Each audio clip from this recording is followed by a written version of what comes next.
Je parle des dérives de certaines prières qu'on peut trouver dans ces milieux-là, qui sont plus des milieux sectaires. C'est pas vraiment le protestantisme en tant que tel, mais il y a dans le protestantisme des groupes sectaires et qui proposent des prières qui sont en fait, ce sont des dérives. D'où je dis que les prières dites charismatiques, évangéliques, pentecôtistes, on y trouve aussi des dérives. Ces prières-là sont vraiment dangereuses. Et je voudrais qu'on note certaines choses parce que l'émission d'aujourd'hui tournera autour de ces choses que je vais donner. Les téléspectateurs peuvent noter. La prière chrétienne, ce n'est pas la chasse au diable. La prière chrétienne, ce n'est pas la chasse au diable. La prière chrétienne, ce n'est pas la recherche du miracle. Il faut vite noter, mes téléspectateurs, ce n'est pas la recherche du miracle. La prière chrétienne, ce n'est ni du divertissement, ni un culte hystérique. La prière chrétienne, ce n'est ni du végétariat, ni de l'illuminisme. La prière chrétienne, ce n'est pas du magique. La prière chrétienne, ce n'est pas du commercial. La prière chrétienne, ce n'est pas l'étalage des titres chrétiens. Donc il ne faut pas minimiser ce qui se passe dans ces églisettes, dans ces sectes. Et nous allons ce soir discerner et dénoncer ces dérives-là. Alors, je vous ai demandé pourquoi les prières charismatiques sont-elles dangereuses. Vous confirmez un certain nombre de choses. Alors pourquoi la prière chrétienne, ce n'est pas la chasse au diable? Laissez-moi lire ici une prière qu'on retrouve dans ces mouvements-là pour vous faire comprendre que la prière chrétienne, ce n'est pas la chasse au diable. Je prends une prière. Que la flèche de Dieu transperce le cœur de mes adversaires au nom de Jésus. Tête de serpent déposée dans mon corps par le mari de nuit afin de me faire du mal. Je te brise par le marteau de l'Éternel. Sors par le feu maintenant au nom de Jésus. Mariage, travail, prospérité, promotion, progrès, témoignage, étoile, gloire, visa, entrailles enfermées. Soyez libérés par le feu au nom de Jésus. Je ramasse toutes les bénédictions que le diable m'a volées. Le succès, la prospérité spirituelle, physique, psychique, maritale, financière et professionnelle. Je saisis ma santé qui a été pourvue à la croix du Calvaire au nom de Jésus. Vous voyez que tout au long de cette prière, vous entendez le mot Satan sort le feu. Ici, l'attention est tournée vers le diable et non vers Dieu. Je vais laisser notre sœur Manuela de nous montrer ça majestueusement parce que j'ai préparé une vidéo, c'est la vidéo numéro 1. Très bien.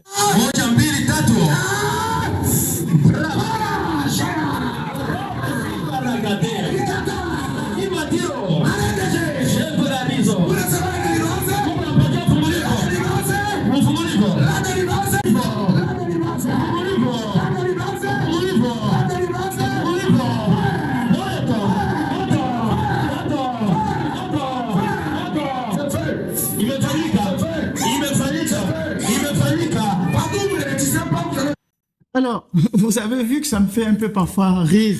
En même temps, ça me fait de la peine de voir que mon peuple périt faute de connaissances. Je suis aguerri en matière d'exorcisme. Et quand je vois ça, je dis ça, ce n'est pas la prière chrétienne. Alors, ce qui m'est venu à la tête là tout de suite, mon père, c'est est-ce que ce sont des acteurs qui se roulent par terre ou alors est-ce que c'est non pas Jésus qui guérit, est-ce que ce serait pas plutôt le diable qui s'empare de ces gens-là? Je veux vous dire que en psychologie, il a été prouvé que les femmes sont beaucoup plus hystériques que les hommes.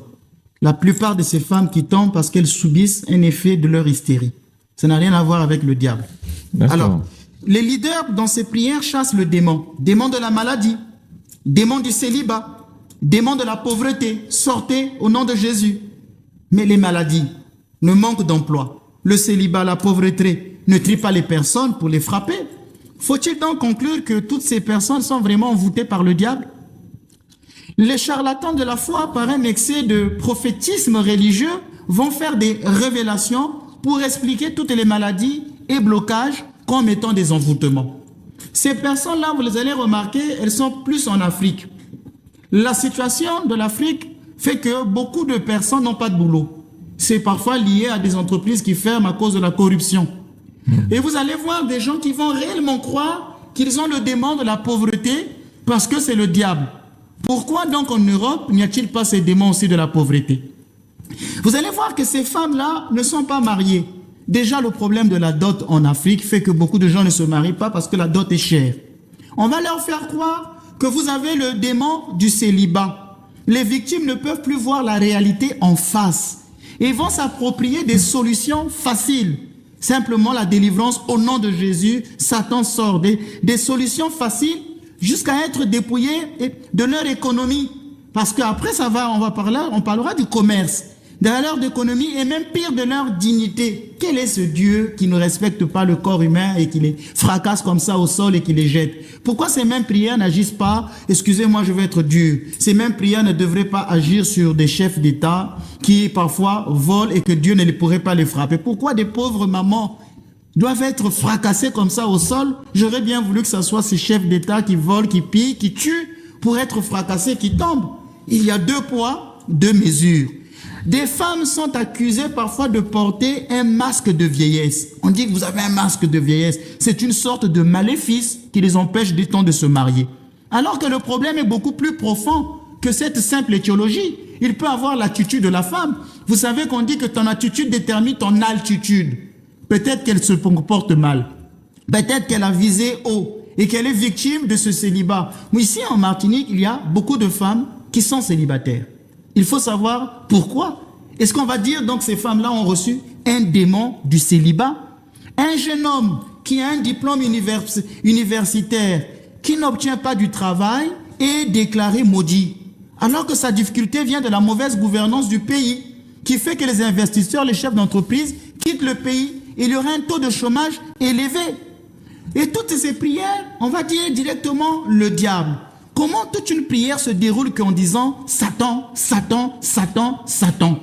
On peut donc dire que dans ce genre de culte charismatique, la prière est tournée plus vers le diable, alors que le vrai culte chrétien doit être exclusivement réservé à Dieu. Donc le véritable culte chrétien devait être tourné vers Dieu. Pourquoi toujours on parle du diable? C'est pourquoi si l'Église ne forme pas les fidèles aux vraies sources de la prière, elle laissera une porte largement ouverte à toutes sortes de maladresses, voire des dérives. C'est pourquoi c'était de mon devoir de dire, désormais la paroisse elle est ouverte, surtout aux gens du monde entier, qui m'appellent du monde entier. J'en ai reçu beaucoup d'appels. J'ai dit, mais vous ne venez pas en Martinique parce qu'il y aura dit un prêtre qui va vous exorciser. Venez apprendre à prier. Donc il a paru urgent pour nous de réfléchir et de contribuer pour la construction de l'édifice chrétien. Sinon, nous allons aller dans les dérives où on vous fait croire que tout est diable, alors que tout n'est pas le démon. D'où, en conclusion, la prière chrétienne, ce n'est pas la chasse au diable. Le vrai exorcisme, c'est d'abord la repentance. C'est pas Satan sort, Satan sort. Vous avez dit que vous avez parlé des finances tout à l'heure, mais on voit en Afrique et dans d'autres pays que les pasteurs sont riches. Il y en a même qui ont des jets. Il y en a qui ont plusieurs voitures, enfin bon. Alors, la Bible parle beaucoup de miracles, mais pourquoi vous dites que la prière chrétienne, ce n'est pas la recherche du miracle? Une fois ici, je vous disais, quand j'étais en train de construire l'église, vous m'avez posé la question, mais en vous faisant faire cette église-là, mais vous cherchez, c'est un miracle. On n'ouvrira jamais une église comme ça, orthodoxe en Martinique, c'était un miracle. Mais entre parenthèses, je l'ai dit qu'elle est déjà en train d'être construite et qu'elle sera bientôt révélée dans quelques jours. Mais je vous disais que moi, je ne cours pas derrière les miracles, mais je crois au Dieu qui fait les miracles. Donc je cours derrière Dieu, mais je ne cours pas derrière les miracles. Dans ces séances de prière dites charismatiques, évangéliques, pentecôtistes, on vend du rêve aux gens. On vend du rêve aux gens en les faisant croire que si vous venez à nos prières, vous serez délivrés. Venez, le Seigneur va faire. Les aveugles voient, les boiteux marchent, les sourds vont entendre, les muets vont parler, si c'est comme ça. Et venez donc, vous allez être guéris. On vend du miracle, c'est alléchant. C'est une manière d'attirer du monde en disant, prière de délivrance, cela sous-entendrait qu'il y aurait dans le fidèle du diable, dont il faudrait qu'il soit délivré. Combien de personnes aujourd'hui ne cherchent pas les exorcismes? Si vous dites déjà prière d'exorcisme, prière de délivrance, c'est alléchant. Ça attire tout le monde et les gens y vont. Moi, dans ma paroisse, quand je dis office des heures, prime, sexe, tierce, il n'y a personne qui vient. Quand je dis la prière du soir, non vêpres complis, personne ne va venir. Si je dis la messe, personne ne viendra. Il y a une crise eucharistique, les gens ne connaissent plus l'importance de l'Eucharistie. Personne ne viendra. Mais si je mets prière de délivrance, prière d'exorcisme, mon Dieu, je vais remplir mon église. Monsieur Granet, si mon église ne se remplit pas en Martinique, ce n'est pas du fait que je ne suis pas un bon prédicateur. Ce n'est pas du fait que je ne suis pas en train d'annoncer la parole du Christ. Tout simplement parce que nous avons des gens qui mentalement pensent que la plus grande prière, c'est l'exorcisme. Et donc, ces charlatans de la foi ont compris tout cela, qu'ils vendent du rêve aux gens en disant on va en chasser le masque de vieillesse, nous allons chasser l'esprit de pauvreté. Mais est-ce que réellement, la prière, c'est d'abord la recherche du miracle? Je vais respirer un peu pour demander à Manuela de nous faire passer la vidéo numéro 2. Très bien.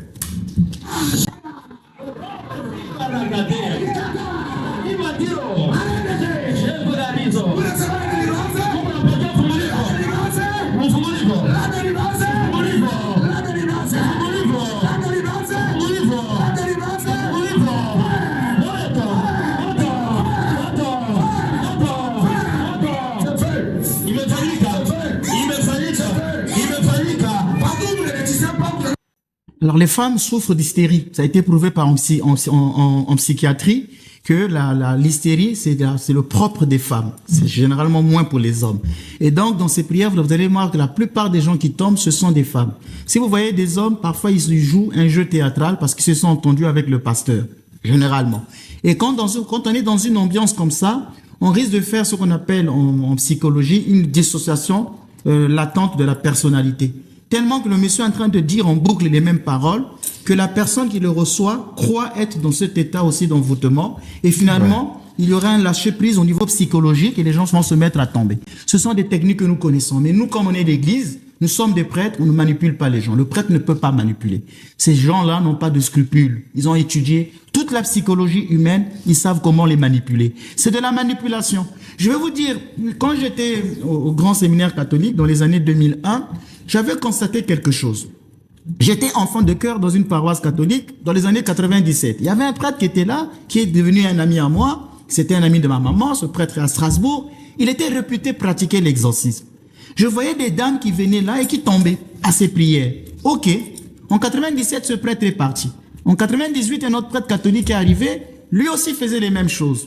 Tout à coup, les mêmes personnes que je connaissais dans le quartier partaient là-bas. Ça tombait. En 99, un autre prêtre est arrivé. Les mêmes mamans du quartier partaient là-bas. Ça tombait. 2000-2001. Finalement, je me suis dit, mais donc tous ces prêtres-là n'arrivent pas à chasser les démons de tous ces gens. Pourquoi ces gens-là tombent toujours et ce sont les mêmes? Ces mamans, ces dames qui tombent, qui s'écroulent comme ça dans ce genre de culte, demandez-leur 5 ans après si leur vie a changé. Rien dans leur vie ne va changer. On leur a vendu du rêve dans une atmosphère psychologique. C'est à cause de ça qu'il y a maintenant des athées aussi. Ces gens-là favorisent la haine de la religion. Parce qu'il y a des personnes qui diront, oh, moi j'aime pas les prêtres. Ils manipulent. Il y a des gens qui ont atteint un niveau qui vont dire, mais c'est pas ça prier. Et on va croire que toutes les églises, c'est ça. Il y a même des gens qui ont pensé un moment que le Père Ménas, c'était ça. C'est pourquoi parfois quand on a eu à faire des annonces qu'il y a un certain Père Ménas qui va arriver en Martinique, on s'est dit, voilà encore un charlatan de plus qui viendra tromper la population martiniquaise. Alors que je suis toujours resté en Martinique, droit dans mes bottes pour dire que je ne faut pas me confondre à ces gens-là. Donc il existe dans ces milieux charismatiques des dérives. On va leur faire croire que pour être guéri, ils n'ont pas besoin de prendre des médicaments.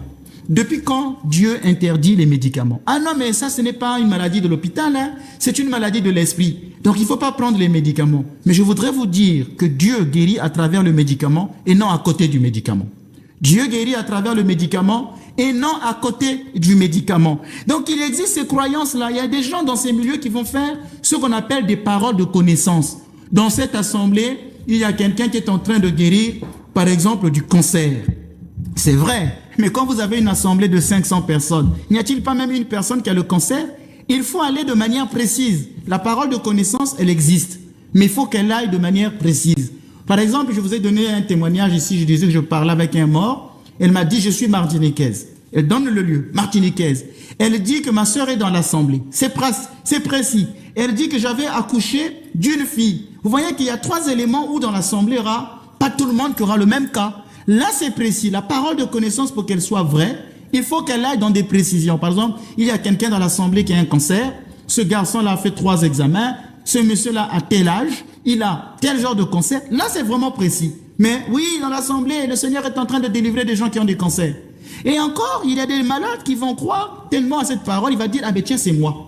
Je sens une chaleur. Mais vous êtes dans un milieu public. Comment ne pas sentir une chaleur? Je sens une chaleur. Ah donc je suis guéri. Et la personne va abandonner les médicaments. Pourquoi n'y a-t-il pas une expertise scientifique pour prouver qu'il y a eu vraiment guérison?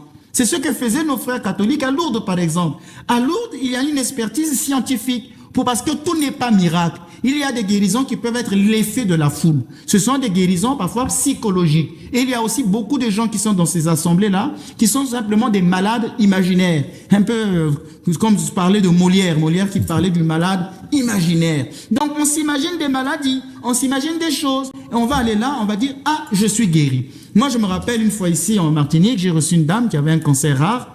Les médecins avaient dit que ce cancer ne se soigne pas, c'est un cancer rare, donc on ne peut pas vous soigner. La dame a dit que bon, écoutez, je rentre en Martinique pour mourir.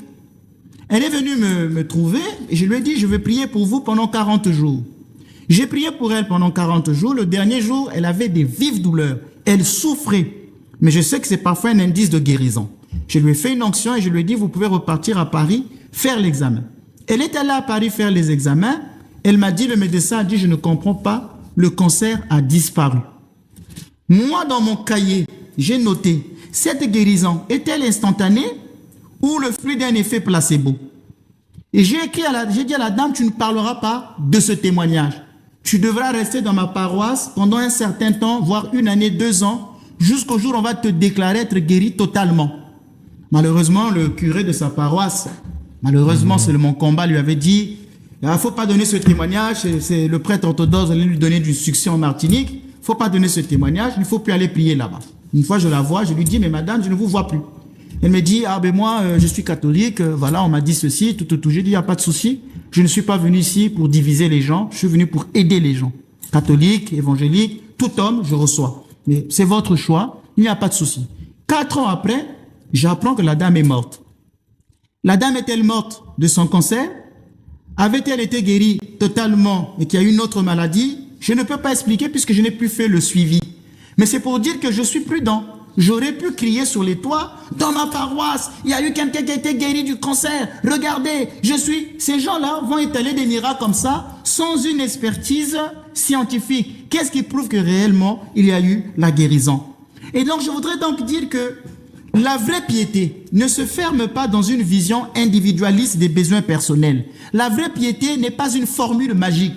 Les gens veulent directement, aussitôt, recevoir et avoir. Dans ces prières, parfois on confond maladie et possession. Il y a beaucoup de troubles psychiatriques qui sont similaires à des vexations diaboliques.